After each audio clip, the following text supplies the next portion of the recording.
Hovoria mu tichá hrozba. Každoročne má na svedomí množstvo rakovinových ochorení. O rizikách spojených s radónom sa u nás napriek platnej legislatíve dosiaľ veľmi nehovorilo. Združenie miest a obcí Slovenska v tejto súvislosti spúšťa pilotný projekt na plošné meranie tohto karcinogénneho plynu v budovách. Ohrozuje najmä priestory v pivniciach, súterénoch a na prízemiach.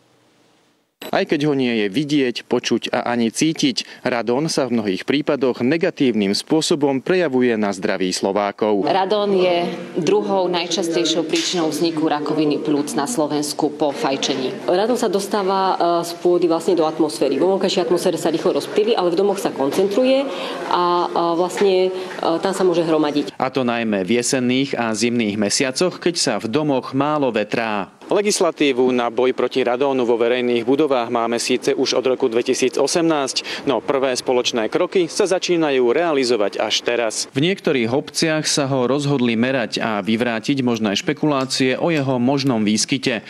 Na základe výsledkov vznikne komplexná mapa koncentrácie radónu v rámci Slovenska. Ľudia potom budú vedieť, ak si kupujú nejaký príbytok v nejakej lokalite, nakoľko sa majú tejto téme venovať. Ide o dlhodobý proces, keďže meranie na danom mieste bude trvať celý rok. Medzi prvými si ho vyskúšajú napríklad v Partizánskom, Topoľčanoch, Záhorskej Bystrici alebo v bratislavskom Ružinove.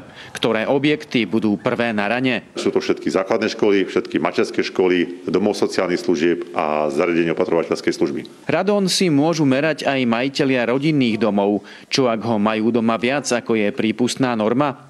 Vtedy treba najmä vetrať, no často sú potrebné aj stavebné zásahy. Niekedy stačí utesniť iba niektoré špáry, niekedy treba položiť hydroizoláciu na novo, alebo naozaj potom podrezanie stavby, alebo odkopanie. Čo nie sú technicky ani finančne náročné operácie a môžete úplne zmeniť povahu objektu.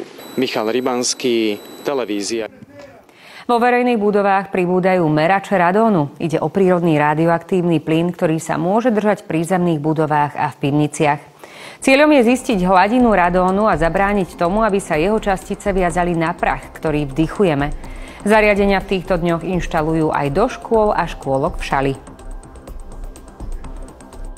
By sa nemal umiestňovať pri okne, by sa nemal umiestňovať v prievane, v blízkosti elektromagnetických zariadení, radiátorov a podobne. Preto je najlepšie umiestniť ho takto do priestoru, kde bude vysieť zhruba tých momentálne 9 mesiacov a potom sa detektory zozbierajú a posielame ich na analýzu do akreditovaného laboratória. Okrem škôl a škôlok budeme tieto zariadenia montovať aj do mestských nájomných bytov.